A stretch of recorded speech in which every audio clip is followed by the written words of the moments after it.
Press the lord నిజమైన స్వరం June 20, 2026 Holi prayer home సంఘం వారి అనుదిన వాగ్దాన పరిచర్య.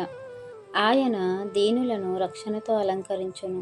కీర్తనల గ్రంథము 149 అధ్యాయము 4వ వచనము.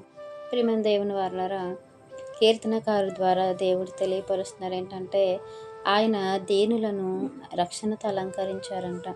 భక్తులు ఘనత నుండి ప్రహర్షించుదురుగాక, వారు సంతోషభరితులై తమ పడకల మీద ఉత్సాహధ్వని చేయుదురుగాక. వారి నోట దేవునికి చేయబడు ఉత్సాహ స్తోత్రములున్నవి అని వాక్యం ద్వారా తెలియపరుస్తున్నారు. అవును ప్రియమైన దేవుని వారలారా, దేనులు అంటే మరి లెక్కల్లో లేనివారు, చిలకనగా చేయబడ్డవారు. అలాంటి వారిని దేవుడు ఇష్టపడుతున్నారు. అలాంటి వారంటే దేవుడికి ప్రీతి కలిగి ఉంటారంట. అయితే మన విషయంలో కూడా దేవుడు ఆయన కనికరం చొప్పున, ఆయన కృప చొప్పున, ఆయన యొక్క దయ చొప్పున మనకు ఈ యొక్క రక్షణతో అలంకరించి తన యొక్క పిల్లలుగా, తన యొక్క చేతి పనిగా మనలను చేసుకున్నారు. మనం ఎందుకు పనికిరానటువంటి వారమే, భేదలమైనప్పటికీ కూడా భేదల దేవుడిని అని చెప్పుకోవడానికి దేవుడు సిగ్గుపడలేదు అని వాక్యం సెలవిస్తుంది. నిజముగానే ఆయన మహాగణుడు, మహోన్నతుడు, సర్వోన్నతుడు, శ్రీమంతుడైనప్పటికీ మనలాంటి వారికి దేవుడును, ఇదిగో మీరు నా పిల్లలు, నేను మిమ్మల్ని కని ఉన్నాను, ఈ లోకంలో మీరు హీనులుగా దీనులుగా ఉండుట నాకు ఇష్టం లేదు, దీన మనస్సు కలిగిన వారితోనూ మరి యథార్థ హృదయాలతోనూ ఆయన ఉండటానికి ఇష్టపడతాను అని వాక్యం ద్వారా సెలవిస్తున్నారు. మనము విరిగి నలిగిన హృదయం గలవారమై ఉన్నాము. దేవుని వైపు చూస్తూ ఉన్నాము.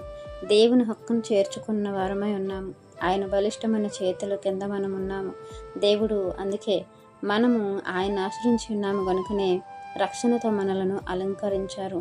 ఆయన యొక్క చేతి పని అయి ఉన్నామన్న వాక్యాన్ని మనము జ్ఞాపకం చేసుకుంటే, ఆయన చేతి పని అయి ఉన్న మనము ఆయన కార్యములను చేయాలని, ఆయన సంకల్పాన్ని నెరవేర్చాలని, ఆయనకి ఇష్టలుగా బ్రతకాలనేది దేవుడు కోరుకుంటూ ఉన్నారు.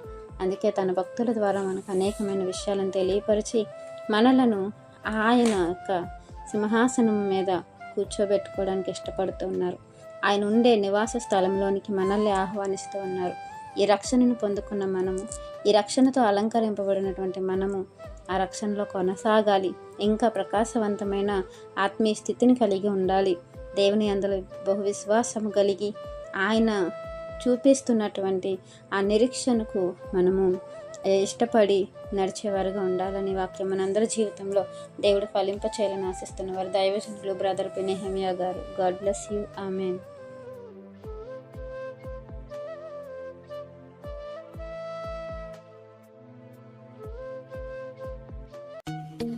Hi friends, Holi prayer home Gajuwaka సంగమ వారు మాట్లాడిన విలువైన దేవుని సందేశములను మీరు వినటానికి మా యొక్క యూట్యూబ్ ఛానల్ హోలీ ప్రేయర్ హోమ్ను సబ్స్క్రైబ్ చేసుకొని పక్కనున్న బెల్ ఐకాన్ క్లిక్ చేయగలరు.